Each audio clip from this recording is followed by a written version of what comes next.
আসসালামু আলাইকুম রহমতুল্লাহি ওয়া বারাকাতুহু।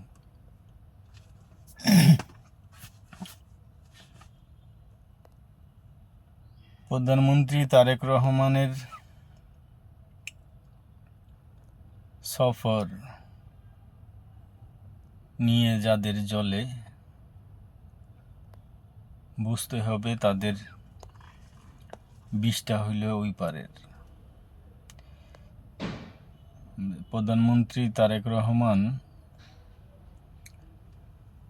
মালয়েশিয়া হয়ে চীন সফরে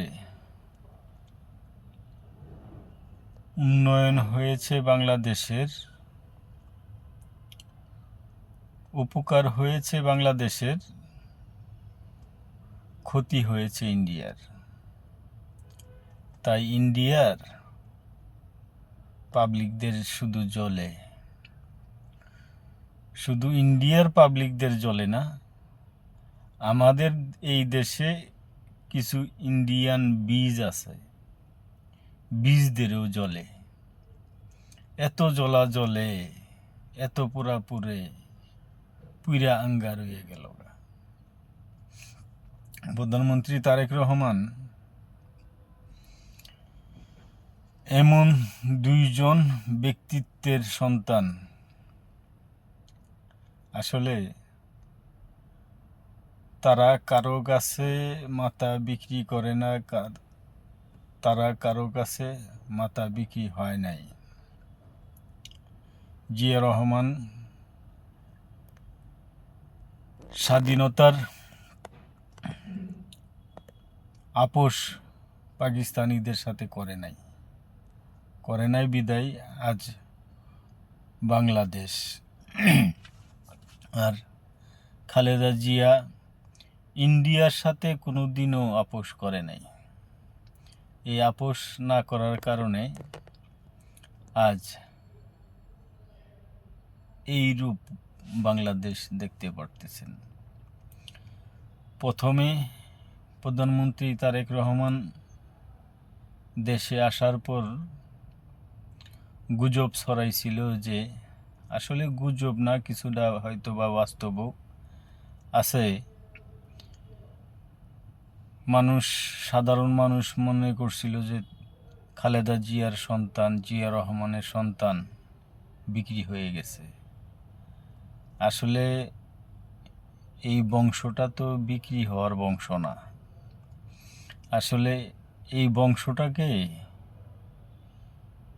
কেনা এত সহজ না। বাংলাদেশের আপোষে খালেদা জিয়া কখনোই আপোষ করেনি। এই কারণে, আপোষ না করার কারণেই আপোষহীন নেত্রী হিসাবে মৃত্যুবরণ করতে হয়েছে। সেই খালেদা জিয়ার সন্তান এত সহজে বিক্রি হয়ে যাবে, এটা আসলে শোনার পরে মাথায় কল্পনাতেই আসে না যে খালেদা জিয়ার সন্তান বিক্রি হয়ে যাবে। আমরা দুঃখজনকভাবে আমরা তারেক রহমানকে যারা ভুল বুঝেছিলাম, ভুল করেছিলাম, আসলে আন্তরিকভাবে দুঃখিত। তারেক রহমান ভারতের কাছে বিক্রি হওয়া মাল না। জিয়া রহমানের সন্তান ভারতের কাছে বিক্রি হওয়া জিনিস না।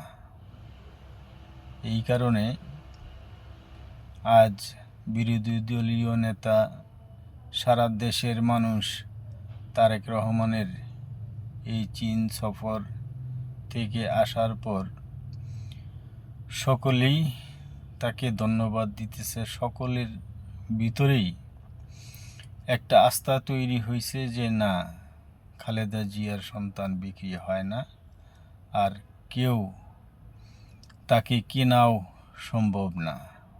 ভারত তো দূরে কথা, পৃথিবীর কোনো দেশেই তারেক রহমানকে কিনতে পারবে বলে আমার মনে হয় না।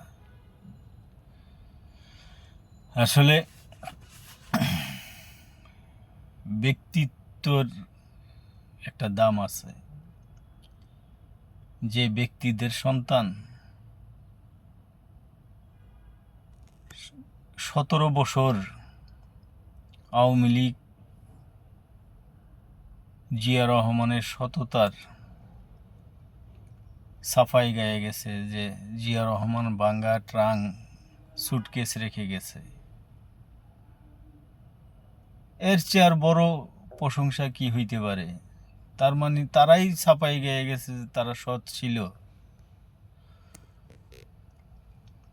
তারা তারেক রহমানকে বিভিন্ন ধরনের দুর্নীতিবাজ বিভিন্ন কিছু বলে গেছে। 17 বছরে তারেক রহমানের একটি টাকাও বিদেশ থেকে আনতে পারেনি, একটি টাকাও কোনোভাবে আনা সম্ভব হয় নাই। তার মানে কি? যে প্রপাগন্ডা ছড়াইছে সব প্রপাগন্ডাই মিথ্যা ছিল, নয়তোবা আনতে পারবে না কেন? এই কারণে আনতে পারবে না যে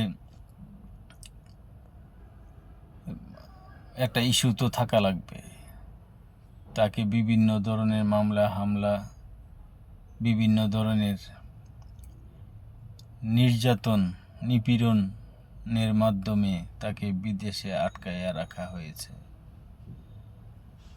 আসলে খালেদা জিয়ার সন্তান, জিয়া রহমানের সন্তান, তাকে কখনোই থামায়া রাখা যায় নাই। বিদেশ থেকে এই দেশের রাজনীতিবিদদেরকে উৎসাহিত করেছে, কখনো হাল ছাড়েনি। এই হলো তারেক রহমান। আজ এই পর্যন্তই বললাম, আর বেশি কিছু বলতে চাই না। আগামীতে অন্য একটি ভিডিওতে তারেক রহমানের আরও কিছু গুণাগুণ নিয়ে ইনশাল্লাহ আবার একটি নতুন ভিডিও করব। আসসালামু আলাইকুম রহমতুল্লাহ।